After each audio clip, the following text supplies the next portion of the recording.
Ramírez, que viene de La Mancha, de España, y nos hablará acerca del manejo del genoma, sobre todo con este especie, ¿verdad? Que sí. Es bastante interesante. Bien, gracias por venir y estamos con Bueno, muchas gracias por la invitación, gracias a Wilfredo por invitarme a dar esta charla y sobre todo tener la oportunidad de contarles un poquito acerca de mi trabajo como reinserción, por así decirlo, aquí en Perú. Bueno, yo trabajo en la Facultad de Ciencias de Medio Ambiente en la Universidad de Castilla-La Mancha, pertenezco al grupo de cambio climático. Y bueno, este pequeño trabajo lo hicimos gracias a los fondos que tiene la Universidad de Castilla-La Mancha para cooperación al desarrollo, que me permitió venir aquí a Perú. Bueno, yo soy de aquí, soy egresado de la Universidad Agraria. Me permitió venir aquí para poder realizar esta investigación. Entonces, realmente, como he nombrado la charla y todo esto, viene a raíz de un proyecto que ya se había establecido allí, y entonces les voy a ir contando un poquito acerca de lo que hemos ido encontrando con esta especie endémica, con el arrayán. Bueno, antes de empezar, haré un pequeño marco teórico acerca de qué es la ecofisiología y qué es lo que pretendemos los que trabajamos con la fisiología ambiental de las plantas a la hora de realizar o a la hora de evaluar una actividad de manejo. En primer lugar, nosotros podemos decir que la ecofisiología vegetal es una rama que une a la ecología y la fisiología vegetal. De alguna manera pues trata de estudiar aquellos mecanismos que permiten a la planta encontrarse en un determinado ambiente bajo una determinada situación. Si por ejemplo tenemos una especie esquematizada por aquí en un círculo o esta elipse amarilla en un determinado ambiente, si esta especie de alguna manera es sometida o el ambiente cambia a una condición adversa, una condición más estresante, una determinada especie va a de alguna manera manifestar unos ciertos mecanismos que van a permitir sobrevivir ante o de alguna manera afrontar esta situación adversa. Claro, obviamente, dependiendo del tipo de grado de estrés, dependiendo de la dificultad ambiental, esta especie responderá de una manera u otra. Nosotros entonces lo que tratamos de ver justamente es estudiar esos mecanismos por los cuales la especie pues, afronta esta situación de estrés, esta constricción ambiental, de tal manera que reconociendo estos mecanismos, y digamos que de momento queda un poco como acto de fe, pero tenemos la esperanza, o los ecofisiólogos, de entender cuál es la distribución de la especie o distribución potencial de esta especie. Es decir, mecanismos a una determinada escala, una escala autoecológica, que de alguna manera van a regular la distribución de las especies en un determinado ambiente. Bueno, pues ya más específicamente nosotros vemos la reacción planta-ambiente en base a algunas variables que son variables integrativas de estos mecanismos, estos procesos internos, ¿no?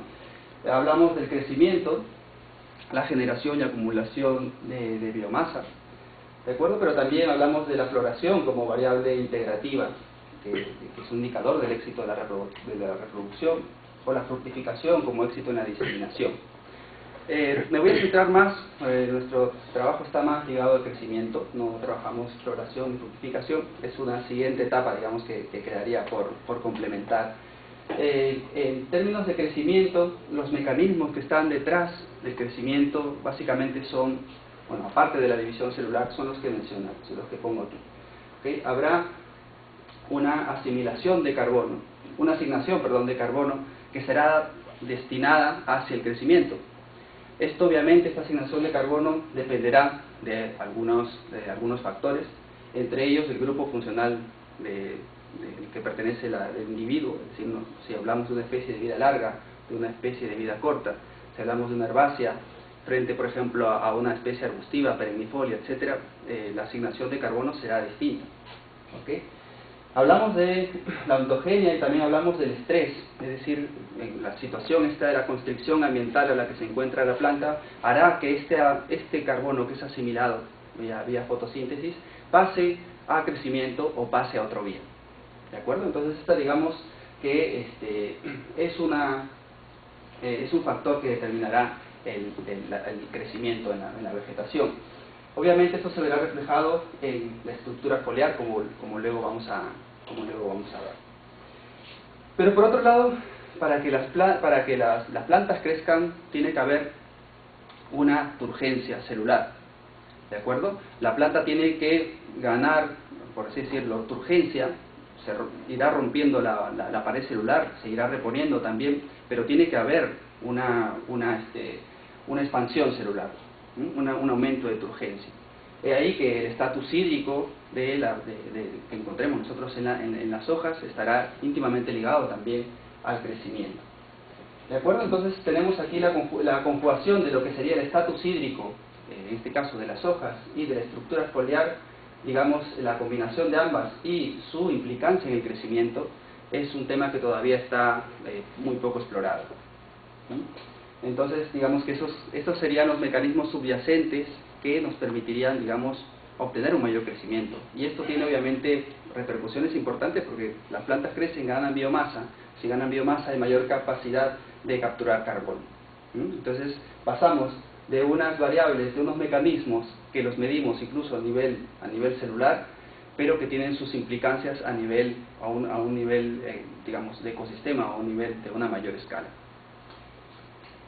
Bueno, pues yo me voy a abocar básicamente a las hojas porque ese es el título de la charla y porque es lo que estamos trabajando ahora con mayor énfasis en el grupo de trabajo al que pertenezco.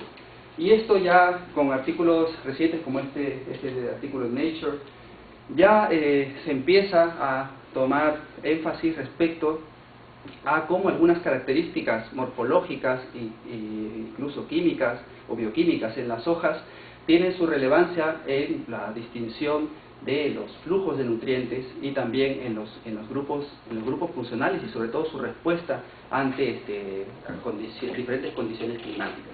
¿Veis? En este artículo se resume muy bien estas características y cómo se agrupan. Bueno, aquí se trabajaron con más de 2.500 especies a lo largo del mundo y se vieron y se estudiaron estas características ligándolas con variables ambientales. Dentro de estas características que se miden en las hojas, las que se trabaja por lo menos en este artículo, está la capacidad fotosintética.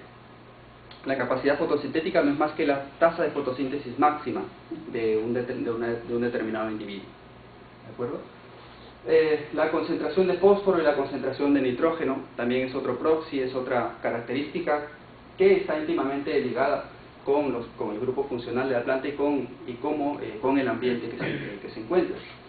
El tiempo de vida foliar, otra característica también, y la tasa de respiración. Pero sobre todo, y es la medida, digamos, la medida estrella, digamos, que les voy a contar hoy día, es acerca del área específica foliar. No sé si están familiarizados con esta medida, es una medida bastante sencilla, que relaciona el área foliar con el peso seco de la hoja. ¿De acuerdo? Para estimar el área foliar, lo único que tenemos que hacer es cortar la hoja, escanearla, secarla y pesarla. La superficie que tenemos luego de procesar esa imagen, ¿no?, con cualquier programa, si utilizan el Adobe Photoshop o si utilizan otro tipo de software como el Imagen J, por ejemplo, que es un software libre para calcular áreas. Si no, yo creo que lo tengo aquí, se lo puedo grabar, o si no, buscan en internet y se lo pueden bajar. ¿Sí? Bueno, pues esta característica es, y sobre todo el inverso de la misma, el peso específico foliar, que digamos es la inversión que hace energética la planta por unidad de superficie, son, digamos, medidas que ahora, como vamos a ver, están íntimamente ligadas a algunos procesos a nivel de la planta. De hecho, en este artículo, ya al relacionar todo este pool de especies, encuentran que sobre todo el LMA, que es el inverso del área específica foliar, o que sería el peso específico foliar, está íntimamente relacionada con la concentración de nitrógeno en las plantas, con el tiempo de vida, con la tasa de crecimiento, etc. Bueno, pues, poniendo un poquito de teoría entonces, tenemos dos, imagínense que estamos hablando de la misma escala, tenemos un corte de las hojas, la epidermis, el parénquima empalizada, el parénquima esponjoso,